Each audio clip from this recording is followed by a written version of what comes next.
Daniel Morgan sat at his kitchen table, the laptop screen casting a pale glow across his tired face. The coffee beside him had gone cold an hour ago, but he barely noticed. He was staring at the same spreadsheet he'd been staring at all week, the one that showed, in merciless columns of red numbers, just how far behind he'd fallen on the mortgage. At 41, Daniel had thought he'd have life figured out by now. Instead, he was a widowed father of a 12-year-old daughter, working 2 jobs and still barely keeping his head above water. His wife Rachel had passed away 2 years ago after a long illness, and the medical bills had consumed their savings like a wildfire through dry grass. The house was too big for just him and his daughter Emma, but it was the house Rachel had loved, the one she'd spent weekends painting and decorating, and he couldn't bear to sell it, which left him with one option: the sign he'd reluctantly posted on the community board, "Room for rent." He'd had 3 inquiries so far, 2 had seemed questionable at best, and 1 had simply never shown up for the scheduled viewing, which is why he'd almost given up hope when the doorbell rang that Saturday morning. Daniel opened the door to find 2 young women standing on his porch, identical in every way. They both had blonde hair pulled back in high ponytails, both wore matching red dresses, and both looked at him with the same tentative smile. "Mr. Morgan?" one of them said. "We called about the room. I'm Melissa Carter, and this is my sister Madison. We're twins." Obviously, Daniel blinked, caught off guard. "Yes, of course. Come in, please." They stepped inside, looking around the tidy kitchen with its cheerful magnets on the refrigerator, Emma's artwork and reminder notes in Rachel's handwriting that Daniel still couldn't bring himself to remove. "We're students at the community college," Madison explained, setting a credit card on the table as they sat down. "We're both majoring in social work. We saw your listing and thought it might be perfect. We're quiet, responsible, and we can pay first and last month's rent up front." Daniel studied them carefully. They couldn't have been more than 19 or 20, and something about the situation felt unusual. "You don't mind sharing a room?" "It's not very large. We've shared a room our whole lives," Melissa said with a small laugh. "We're used to it." "And your parents are okay with this?" Daniel asked, the father in him immediately concerned. The sisters exchanged a glance, and for just a moment, the confident demeanor faltered. "Our parents passed away 3 years ago," Madison said quietly. "Car accident. We've been on our own since then, working and going to school. We just need a stable place while we finish our degrees." Daniel felt something twist in his chest. He knew about loss, about trying to rebuild when the foundation had crumbled. "I'm very sorry," he said gently. "Thank you," Melissa said. "We've learned to take care of each other, and we promised we'd be good tenants. We keep to ourselves, we're clean, and we're serious about our studies." There was something earnest in their eyes, something that reminded Daniel of his own daughter's determination to be brave even when the world felt overwhelming. Against his better judgment, or perhaps because of Ita, he found himself nodding. "The room is yours if you want it." The relief on their faces was immediate and genuine. They moved in the following weekend with surprisingly few belongings, as some clothes, textbooks,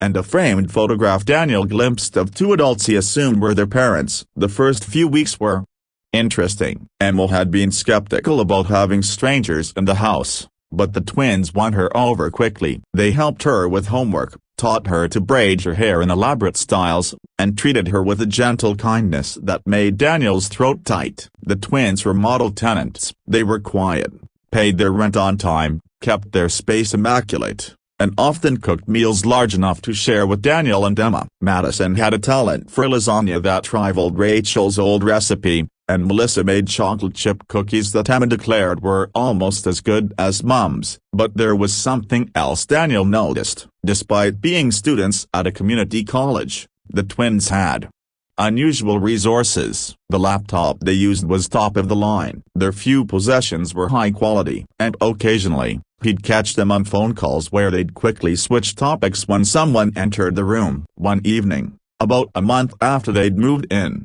Daniel was cleaning up after dinner when he overheard Madison on the phone in the living room. "No, we're fine." "Yes, I know you're worried, but we needed this. We needed to understand what it's like for the people we want to help." "Yes, we're being careful." "Dad, Please trust us." Daniel froze. "Dad?" But they'd said their parents were dead. He didn't mean to eavesdrop further, but he couldn't help overhearing Melissa join the conversation.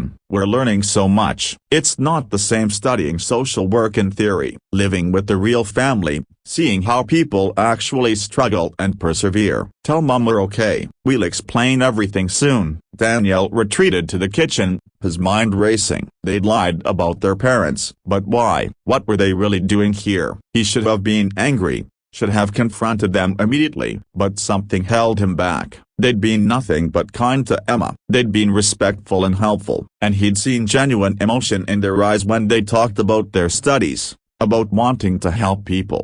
That weekend, Daniel made a decision. He called a friend who worked in admissions at the local community college. "Hey, Tom, I need you to look something up for me, off the record. 2 students, Melissa and Madison Carter. Are they enrolled? Give me a second." There was the sound of typing. "Yeah, they're here. Both full-time, both on the dean's list actually." "Wait, Daniel, do you know who these girls are?" "What do you mean?" "Their father is Robert Carter, as in Carter Industries, the manufacturing company, as in billionaire Robert Carter. These girls are heirs to a fortune, and they're living." "Where exactly?" Daniel felt his world tilt slightly. "In my spare bedroom." The pieces began falling into place. The expensive belongings, the overheard phone calls, but more than that, their genuine interest in social work, their careful questions about how Daniel managed on a tight budget, their observations about Emma's school and the challenges facing working families. That evening, after Emma went to bed, Daniel knocked on the twins' door. They invited him in, and he could see in their eyes that they knew this conversation was coming. "Your father is alive," Daniel said simply, "and I'm guessing your mother is too." The sisters looked at each other, then back at him. Melissa spoke first. "We're so sorry we lied. We knew if you knew who we were, you'd treat us differently." "Why are you really here?" Daniel asked, keeping his voice even. Madison stood up, wringing her hands. "Because we're tired of being Robert Carter's daughters. We're tired of people seeing our father's money instead of seeing us. We want to be social workers,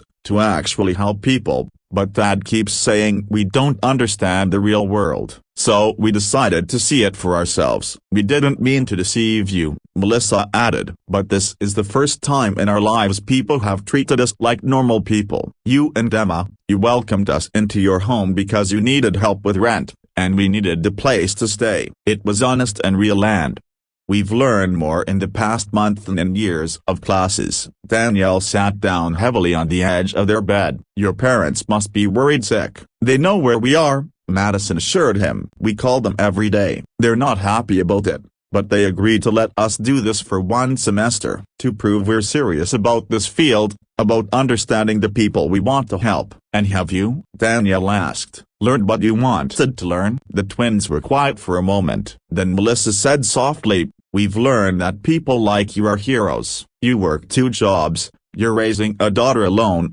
you're mourning your wife, and you still opened your home to strangers. We've learned that dignity isn't about money. We've learned that Emma is one of the bravest kids we've ever met, and that love doesn't require wealth. We've also learned," Madison added, "that the system is broken in ways we never understood. The medical bills that bankrupted you shouldn't exist. The fact that you have to work yourself to exhaustion just to keep your wife's memory alive in this house.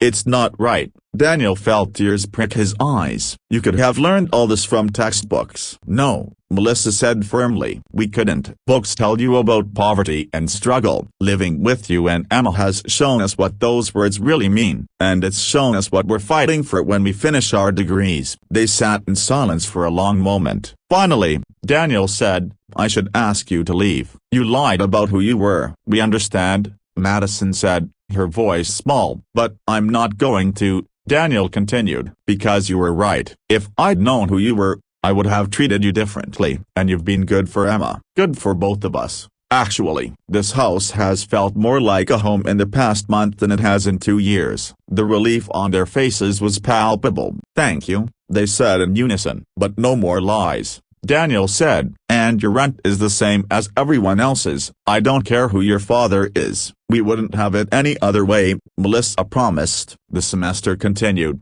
and the bond between the odd little household deepened. The twins' parents came to visit once, and Daniel met Robert Carter, a surprisingly down-to-earth man who shook his hand firmly and said, "Thank you for treating my daughters like people instead of bank accounts. Thank you for raising daughters who care about others," Daniel replied. When the semester ended, the twins sat Daniel and Emma down at the kitchen table. "We have something to tell you," Madison said. Daniel's heart sank. Of course they were leaving. He'd known this was temporary. "We've been accepted to the State University's Social Work Master's program," Melissa explained. "It's an hour away." "We'll have to move." Emma's face fell, and Daniel felt his own disappointment, but he forced a smile. "That's wonderful news. You've both worked so hard." "But," Madison continued, "we'd like to keep renting the room." "We can commute, Aunt."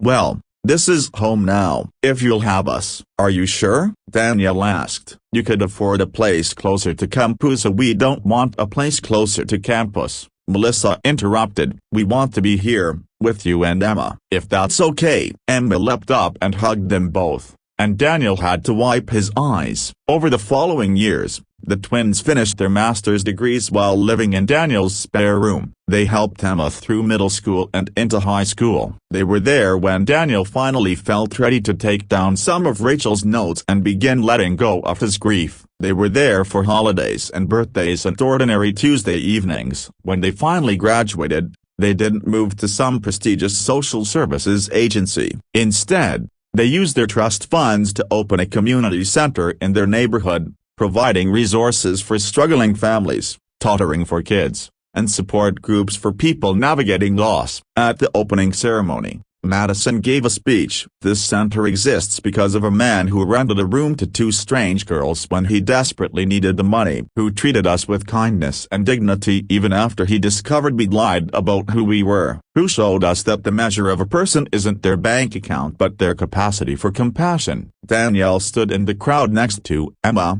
now a confident 18-year-old planning to study social work herself, and felt a sense of peace he hadn't known in years. After the ceremony, Robert Carter approached him. "You changed my daughters' lives. I can never thank you enough." Daniel shook his head. "Sir, with respect, they changed mine. They gave Emma sisters. They gave our house life again. They reminded me that family isn't always about blood, as sometimes it's about who shows up and stays." That evening, back at the house that had once felt too big and too empty, Daniel looked around the kitchen table. Emma was laughing at something Melissa said while Madison served lasagna. The refrigerator was covered with new photos of the four of them at the twins' graduation, at Emma's school plays, at the beach last summer. He thought about the day the twins had shown up at his door, how desperate he'd been for rent money, how close he'd come to turning them away because something felt off. Thank God he hadn't. Because sometimes,